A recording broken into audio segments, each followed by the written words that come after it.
I just see flowers floating everywhere. What's up, Terabytes? I'm Tara with Tara Simon Studios, and we're taking it classical today. I'm gonna be reacting to the flower duet. Yes, I'm saying it in English.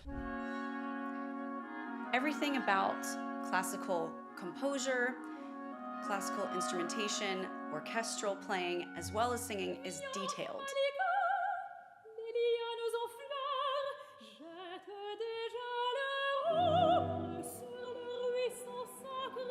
Oh, the placement.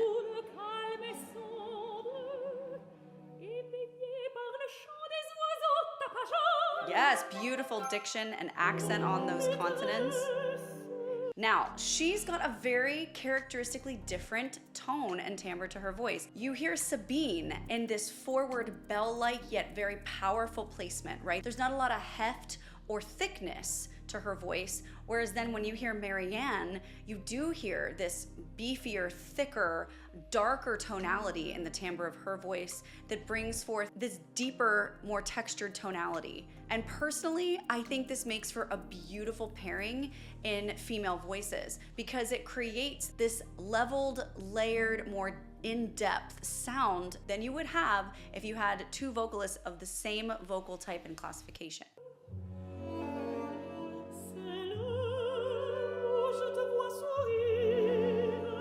Love me some cello.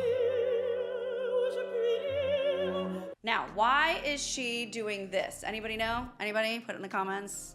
Why is she doing that? So hearing your voice when you are singing in real time, ambiently, which just means outside of yourself, right, in the room, is totally different than hearing it internally. So as the sound passes through your bone structure and the anatomy of your body, particularly your throat and your nasal passages, your head, there are vibrations that occur, and when you plug one of your ears, or sometimes even both, you hear the internal sound as well as with the open ear, the ambient sound. You do this sometimes when you sing because you have very little perspective of that internal sound while you're producing the sound, which is why some singers get a more acute awareness of their pitch and their tonality when they plug an ear, or sometimes even two.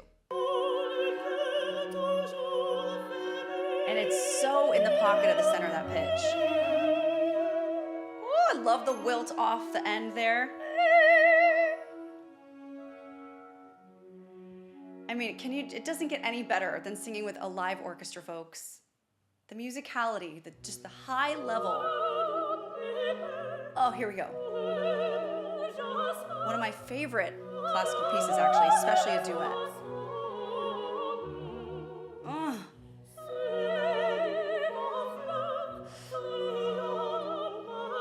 Oh, Marianne is perfect for that bottom. And Sabine, you are divine on that top. Oh! What a flutter Sabine's got going on.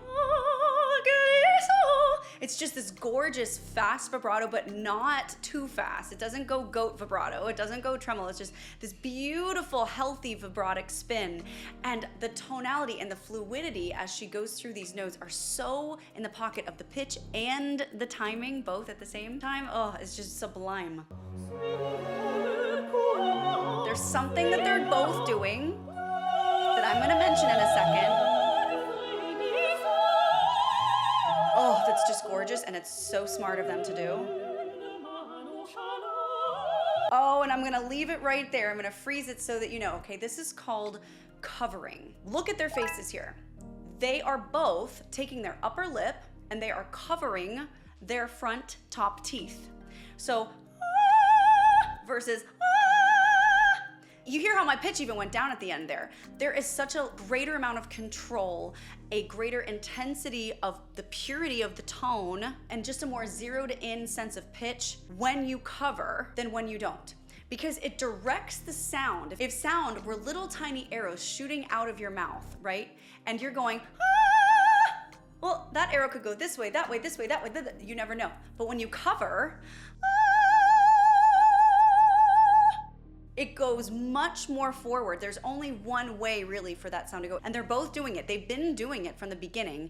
And you do it mostly when you want a nice perfectly pitched, pure tone. The key is the pure tone of it, okay? Because when you cover, it's usually on a place where it's not an extreme note, high or low, it's more in the middle where you could tend to be a little breathier. Classical music doesn't really have a breathy tonality. It's all about that 100% pure tone that's on the breath, but not breathy. So if you are breathy and you sing classical music, try covering. And when you think you're breathy, cover any place you can, especially on vowels that you wish could be a little bit more closed vowel to get the tone more pure. You can make them sound more closed vowel by singing an ah like this. And then you're good to go.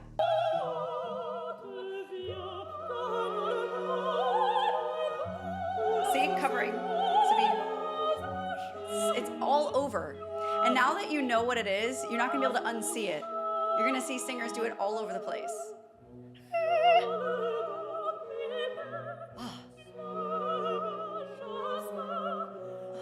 So sublime.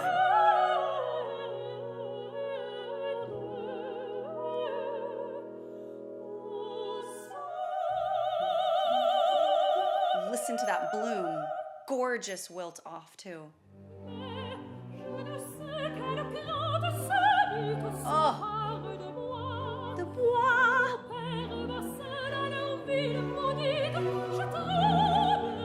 That is really hard. First of all, to pronounce this with the proper diction is difficult because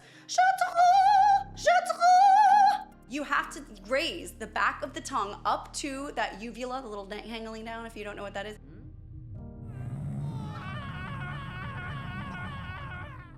And kind of touch it there in order to create the word that's needed. It's not easy. French uses the front, middle, and back of the tongue in their language, unlike languages like Italian and Spanish, which 90% of their language is based on the front of the tongue, which is very easy to get out and sing. But the like German, French, those types of languages that use the middle to back of the tongue are much more intermediate to advanced for any singer, even if it's your own native tongue, just because of the mechanics of what you have to do with the tongue in order to get that specific word out and what that does to the voice and to the sound. Oh, love her mouth.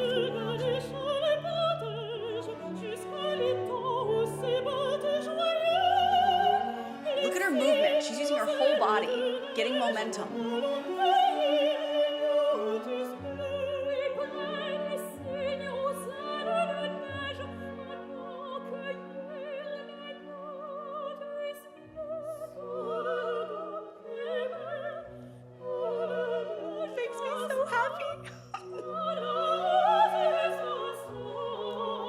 I just see flowers floating everywhere.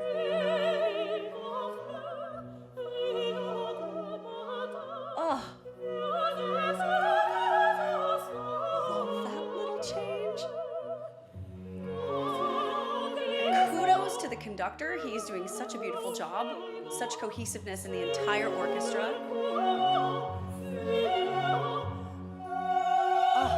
It's like a dance, right? Oh my gosh! That was so good!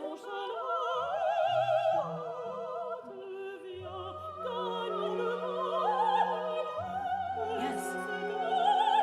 Oh.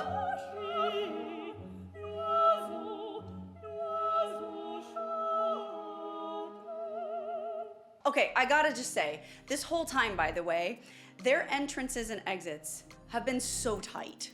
So tight. And that's something I look for when I react to pentatonics or home free. Any group starting from duo on, I'm always listening for the entrances and exits. How tight are they together as that one voice made out of many? And you really can tell, honestly, as someone who does this day in and day out and listens to thousands of voices from all over the world, I listen for the small little tiny things, and the entrances and exits of Sabine and Marianne are so tight and so perfect. And this, I had to stop there. Like, we're gonna go and listen back to that end right there that they did, because it's just perfect. It's as if one voice is stopping the note. Listen.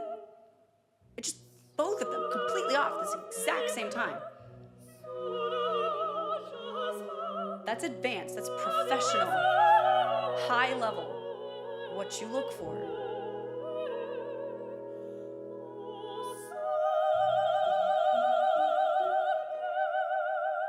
Oh, and I love how the vibrato even lined up there at the end. There were moments also in the song where it did the same, and I love that. It's kind of like how they say when you hug someone for, I think it's more than like 6 seconds, your heartbeats sync up.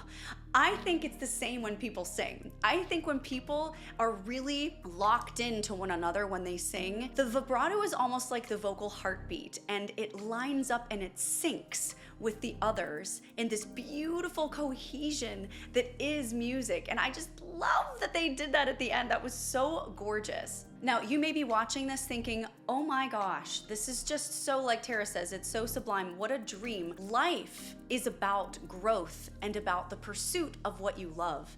And if you love to sing and you want to get better at it, if you wish that you had vibrato like that, and if you wish that you knew the difference between head voice and chest voice or mix, and you don't, that's why I exist. That is why my studio exists. And my coaches and I are ready and waiting for you to click the link in the description box and get a discounted first session so that we can open up your eyes and reignite the passion that we know is still inside of you, just waiting for you to say yes to yourself.